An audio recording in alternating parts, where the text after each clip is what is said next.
So this is my chop saw. It is one of my main wood cutting tools, and God, it's got to be, if it's not 30, it's darn close to 30 years old. It was actually given to me as a gift by an employer. I built them a greenhouse, and I did it without a chop saw. And it was with all the miter cuts and everything else. It was a painful process. And when the job was complete, he gave me a gift certificate to the local lumber yard and said, "You should buy yourself a chop saw." So I did, and this saw has served me well for an incredibly long time. Being its age, it is one of the earliest ones made.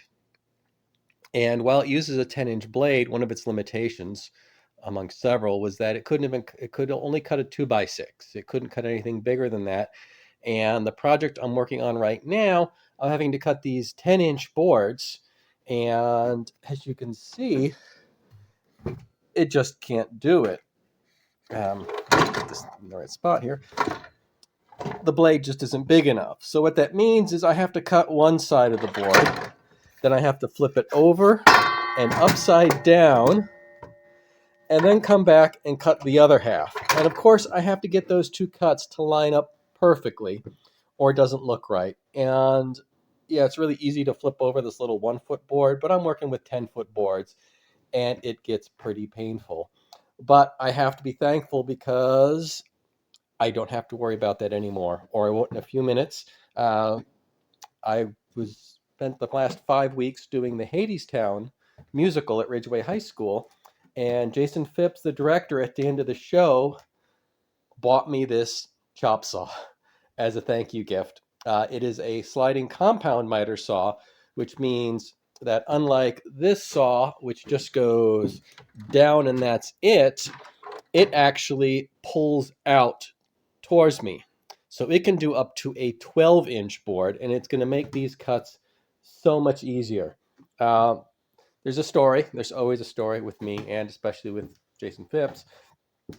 Basically, he had a saw that we started building the set with, and it could not cut square. Every cut it did was angled. There was no way to adjust it.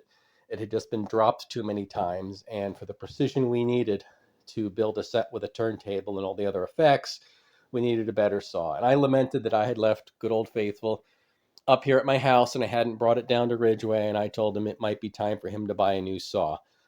So he did. He went out to the hardware store and he bought one of these, and he brought it back, and I did say, "Oh, that's kind of neat. It's got a little LED light to show you where the blade's going to wind up and stuff." And I guess he kind of clued in on that. And then I also talked about how it could cut something bigger than mine. And yeah, he got me this saw, and this is the big moment. I am going to unbox it and indoctrinate it. You can see I've got a can of purple. Okay, it's not purple, it's grape.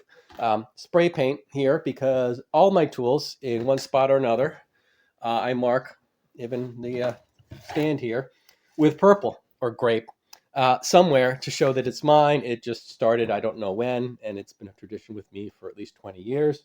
You notice also I have this DeWalt chop saw stand, which uses these special brackets. So I ordered up a special set of brackets, and I've got my tape and everything, and I'm going to add this saw to my fleet now.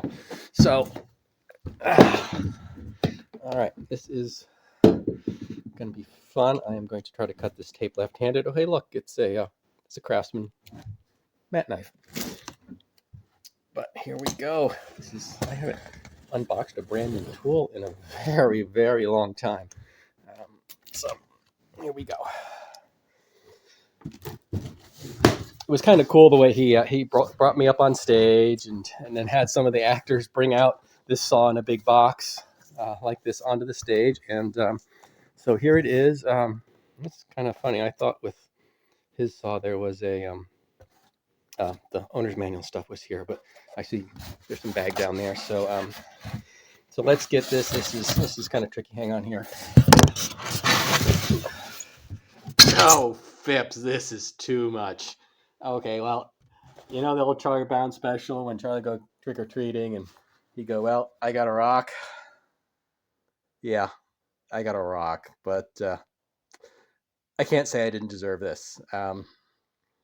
back when he got this saw and he brought it in from the hardware store, complaining that he had to sell a kidney to buy it, he showed it off and said, "Look at this stuff." And I said, "Okay, yeah, it's kind of cool. It's got a little LED light and stuff." So he went and he set it up and he took his first cut. And he just couldn't resist going, "Hey, Dave, does your saw have a light? Dave, does your saw cut something this big, or do you have to like flip it upside down?" And he was going on and kind of taking jabs at me, and then he went around to talking to people like, "Hey, look at what my saw can do. I bet Dave's saw can't do that." So while he was around doing that, I noticed that he had plugged this saw into one of the outlets on the front of the stage, and that outlet was controlled by the lighting system, and I knew exactly where the circuit breaker was. So while he was wandering around, I went to the dimming panel and I shut down power to his saw, because then I was going to play a trick on him and tell him he broke his brand new saw after one cut. And he was going around talking about how great his saw was for so long. I could go to every single person that was around and go, "Wait, watch this." And when he goes to cut his next piece of wood, I cut his power off. Let's make him think he broke his saw. So 10 minutes later, he came back to take his next saw and he pushes the trigger and nothing happens. And I start, "Hey, did you just break your brand new saw after one cut?" And he was like, "No, no, no, I couldn't." And I said, "Oh, did you read the owner's manual? Did you break it in properly?" And some of the people started laughing. And then he realized that the little LED light that lights where the blade's going to go wasn't on. He said, "No, no, I must have tripped the breaker." I said, "Trip a breaker with that thing?" And he was convinced. And finally, I fessed up. I said, "Yeah, we played a joke on you. We cut the part of the saw to make you think you broke it." And he chuckled and he said, "Well, I love a good joke, but not when it's on me." And everyone had a good laugh. Fast forward to right before opening night, we're cleaning up, and this box is still laying around on the floor of the auditorium, and we're getting cleaned up. And I say, "Hey, you want me to break this down and send it to recycling?" And he says to me, "No, no, no, I might need that again. Save it." Well, now I know what he was saving it for. So he who laughs last laughs best, and I guess the joke's on me. And from now on, I guess I'm going back to cutting wood the old-fashioned way with my old 30-year-old beater saw. Thanks, Phipps.